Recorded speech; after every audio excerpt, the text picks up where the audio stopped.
Welcome to another edition of the Business and Personal Podcast, where we bring you closer to the people that you do business with. And we have a very interesting story today that I think you're all going to be very entertained by and hopefully find a new game for the family. So first of all, we're joined by Mike and Geri Aprile. They're the founders of Swoop Cards. And it's definitely a craze that's taken a strong hold here. And they've taken just a traditional game and made it simpler for people to play. So first of all, Mike and Geri, thanks for joining me today in your busy schedule. Go ahead. Thanks for having us. Yeah, hey Ryan, thanks. It's a pleasure. Looking forward to talking. So it's the business and the personal podcast. So just give people a little bit better idea about yourselves, your background, and what eventually led you to this point here. Sure. Go on, Geri. Okay, well, I'll start. So I had a business, the Pop Kernel, that was a gourmet popcorn business. I retired from that in 2023 and thought I was done, that I was just going to be a grandma and have, stay at home and watch grandkids and enjoy retirement. And about 6 months into my retirement, Mike said, we heard of the game Swoop, and our sister-in-law introduced us to it. And Mike said, it's a cool game. We started playing it. And he said, I think we can make this easier for everybody by creating cards for it and just making it a much simpler process to play the game. And so I came out of retirement, and that's what happened. Yeah, and it was, as Geri said, we really had no intention of doing it. We both come from out of the womb card playing families. And so we were introduced to it, and we really enjoyed it, but we thought, we'll tell our friends and our relatives, right, who, again, they're hardcore, whether it be euchre or pinochle or poker, and what we saw was everyone loved it.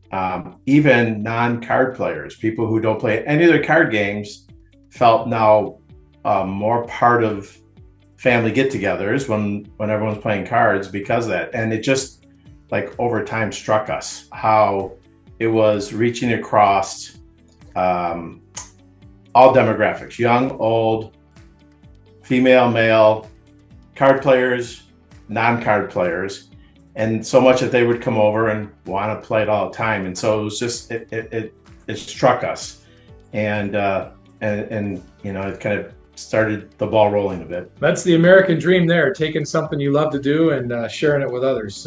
Really cool. So for the people that are listening and aren't familiar with Swoop, just kind of give them a quick overview of the game, and then we'll kind of talk more about what you're doing with it. Sure. So Swoop is a card game that can be played with any age group from 7 to 95.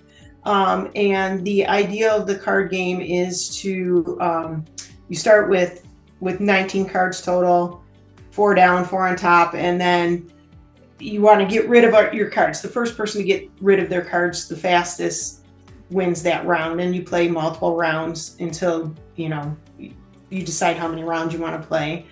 And so it's kind of it's an exciting game because there's a little bit of strategy to it, but there's also you can just enjoy each other's company while you're doing it. And that's probably the biggest part of this, that we found that we could bring people around the kitchen table as a family again and just have a lot of fun and not have to be concentrating on a game, but having the game as the background. So when you decided to kind of make this leap, did you test it out kind of with friends and family first and see what the feedback was before you went bigger with it? Yeah, I mean, and it's interesting because I don't think we even realized it, but how we got to here was by listening to our customers, who happen to be our family and friends. I don't think we really thought it was customers, but it really was watching. Again, we were playing without customized cards, and we watched where we saw and heard where there were difficulties learning the game, remembering. Because even though you could use regular cards, it becomes more complicated because you got to remember what they all mean, right? And so it was really, I guess, subconsciously listening to our customers, who happen to be our friends and families. And that's what really led us to that there's a better way to make it easier to learn, easier to play, more accessible. And so we did. And so we played it with friends and family. We tried to kind of make it as broad as possible within that kind of our as broad as we could within the group of friends and family we have. And we did actually do a proof of concept. We made an initial run of a small set of decks and then gave it to friends and family, some who played with us, some who'd never played, including our proof of concept instruction sheet, and basically gave them very little other than read the instructions, play the game, and then we followed up with some surveys, or they could call us with feedback and all that. We took all that feedback out of that proof of concept, and that's really how we then refined our design, our instructions, our messaging, kind of everything, right? Well, one of the things I think's cool about it, especially as a parent of two teenagers, that's it's always hard to get them out of their room and interact with mom and dad a little bit. But and you and I have talked offline, Mike. This seems like something that brings the family back together. A game that all skill levels can enjoy, all ages can enjoy together as a group. Yeah, and that was really important. It was truthfully, if this was just a business or a job, we probably wouldn't have done it at our age with everything else going on. But we felt there was a deeper mission. And I think you hit it there, bringing families back together, family and friends back together, and giving them kind of what we call good, wholesome fun that everyone could enjoy, and it could still, be not the sole focus of the get together, but the means to connect people, and because we saw that happening, right? And so the mission is what really kept us driving us to do the next step, because there was a lot we had to learn. Never did a card game before, and a lot we had to learn over about a year period, right? And it was the mission that drove us. Yeah, and like Mike said, you wouldn't say to your friends, "Hey, I have this game that I play with my grandkids, like go fish." But with Swoop, you can do that. You can say, "I play this game with my grandkids, but I can play it with my friends who are 30 years old or 50 years old or 90 years old." So it opens doors to communication with all age groups. What is some of the feedback you've been getting from the larger audience outside of friends and family since you've launched this in a bigger way, and now offering it and selling it to people you don't know? What is some of the feedback you're getting? Yeah, it's we had some hypotheses, and it's, I think for the most part they panned out, but then we learned some new things. So one of the questions we had was, okay, if people were familiar with this game, would they buy it? And we're finding overwhelmingly yes. And one of the things that really gave us, I think, a lot of satisfaction is we've gotten a number of people who said the card design makes it easier, whether it's the large numbers or the bright colors, because in some cases it could be elderly where they have sight issues, right? So again, back to being more accessible, right? What we've heard is it's across the board is it's more enjoyable, it's easier to learn, it's more fun to play with what we've created. And so that's been great to even hear that it's helped people who maybe were familiar with the game play it. That's again back to kind of our mission, right? We've taken it out into the community too, and done some events at like local churches and wineries. And I will tell you that everybody who plays the game just falls in love with it. It's like it's contagious almost. They want to play it, and they want to take it home and play it with their friends and family. So that ultimately gives us great hope that we're doing something bigger than just the game. We're bringing something back. Yeah, absolutely. You think about it, you see a lot of like euchre fundraisers, for example, but maybe not everybody likes euchre or knows how to play euchre. This seems like it's more of a mainstream game that would appeal just to about anybody. So could be an excellent thing for fundraisers, right? Yeah. And it's interesting. Exactly, Ryan.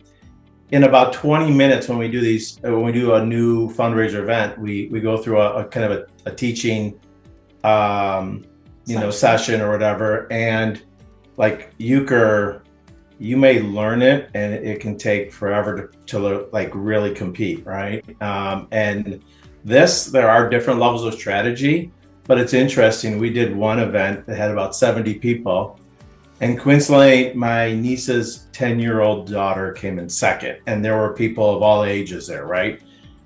Probably wouldn't happen in a euchre tournament.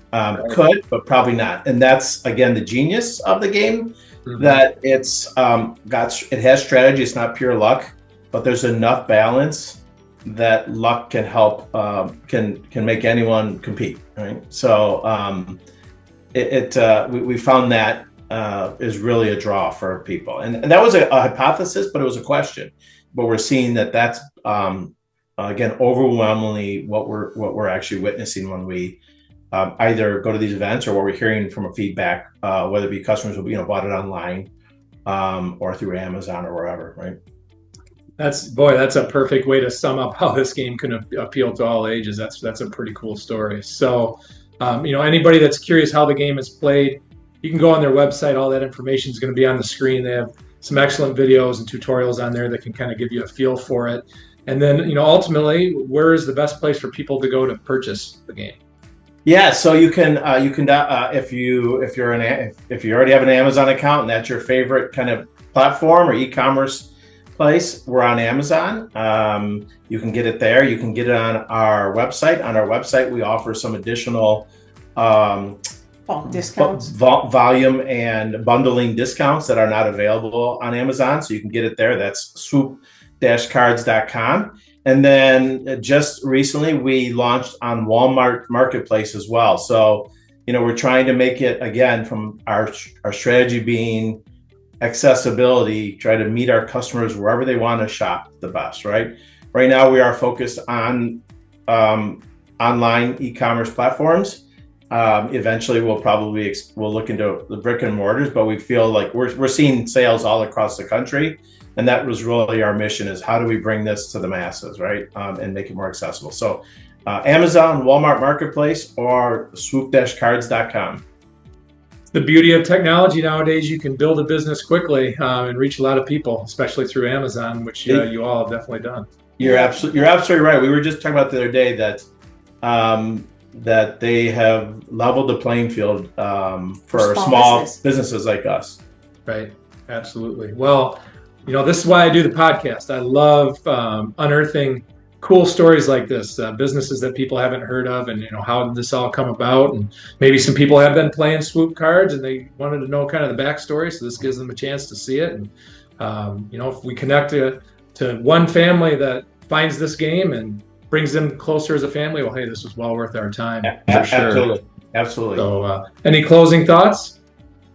No, just give it a shot, because it is a really fun game. And like I said, everybody that we have introduced it to has fallen in love with it, whether you play cards or don't play cards. They just love the game. And we love customer feedback. As a small business, reviews are really important, but even more than that, just the feedback is what justifies what we do, right? Back to that, listening to the customer, right? And so if you've played it before, or if someone hears this and does play it, please give us feedback, whether it be through Amazon, our website, or however you want to do it. We sincerely value that. Fantastic. Well, thanks again for your time, and maybe we'll have you on again down the road with an update. Yeah, that'd be great. Thanks, Ryan. Thank you.